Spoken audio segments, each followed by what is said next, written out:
suite de l'Armstrong. Vous avez évidemment la première partie que je vous ai faite hier, dans un éditorial. Vous avez évidemment la deuxième partie avec Oprah Winfrey, et évidemment vous avez la deuxième partie. Et il veut même revenir en compétition.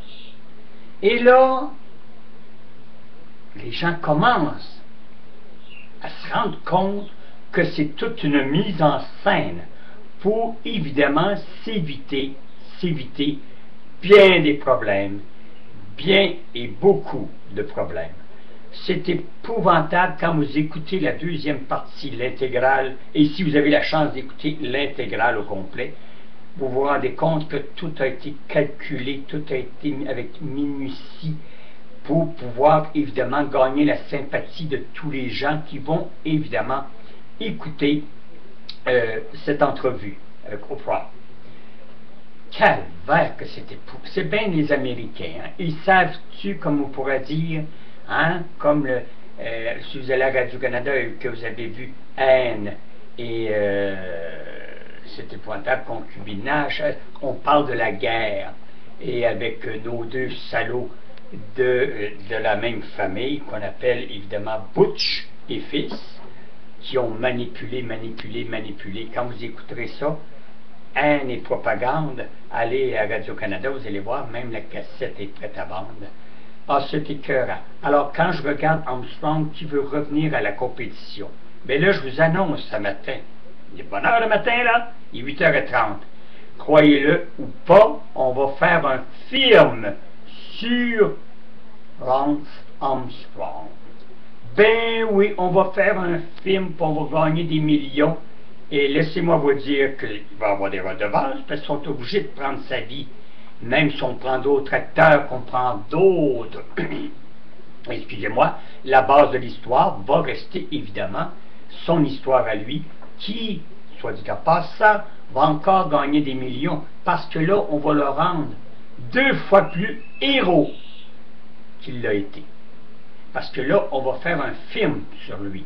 Comme on a fait un film ici avec le commandant, notre aviateur ici, là, qui conduisait des avions. On ne vous nommera pas le deuxième nom, mais cherchez-le, vous allez voir. On a fait un film sur lui, puis on l'a rendu héros, quand ça a toujours été toute sa vie un zéro. Un trafiquant de drogue qui prenait l'avion pour transférer des marchandises de drogue. Mais parce qu'une bonne journée, il a fait une opération que tous les aviateurs avaient pu faire, ah ben là, on lui a attribué ce qu'on appelle la médaille de mérite, le héros. Hey, il a sauvé 200 vies ou 100 vies ou 50 vies. Je m'en calais ceci. Je sais juste une chose, que c'est un ancien trafiquant de drogue, c'est un ancien ivrogne, et parce que là, il a réalisé qu'il pouvait faire un geste que tout autre bon pilote aurait fait. Ça vient de d'autres, ça vient de 100 autres pilotes qui, eux autres, n'ont pas trouvé l'histoire héroïque. Mais on a voulu faire de l'argent avec son histoire. Alors, ce monsieur commandant, évidemment, va être similaire à le héros Lance Armstrong. C'est toute de la mise en scène bien propagée, bien propanée, bien structurée, là, tu sais, là.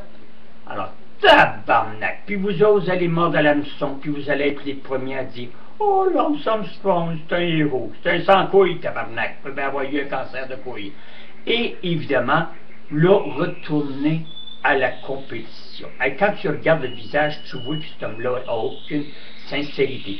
Tout au long de l'interview.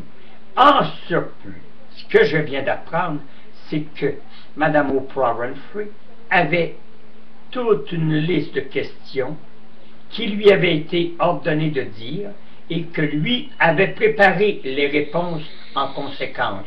Avez-vous vu une larme ou le soupçon d'une larme lors de cette entrevue? Qui aurait pu dire, hein, tant qu'à y mettre un recrutement, tant qu'à y mettre des émotions, tant qu'à y mettre toute une stratégie, mais il aurait pu avoir une petite larme à l'œil. Ça aurait, oh là, ça aurait été la cerise sur Sunday.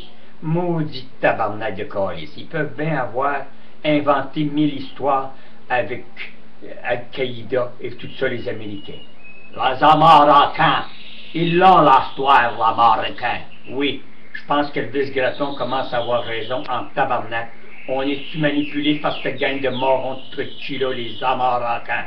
Ben oui, c'est ça. Puis nous autres, on est des Québécois épais, on absorbe. Mais là, le monde ne diront peut-être pas tout pareil que Lance Armstrong va devenir un héros. Il est devenu un zéro. Il a couru après. Il a fait des bonnes choses. Il a fait des fondations. Ça, c'est correct. Mais l'interview de tricherie, merci, on passera. La finale d'Armstrong, j'en parlerai plus parce que je vous en avais parlé il y a 2 ans. Vous n'avez jamais voulu me croire. Mais tant pis. Endurez. Vous l'avez eu sur le nez aujourd'hui. Salut!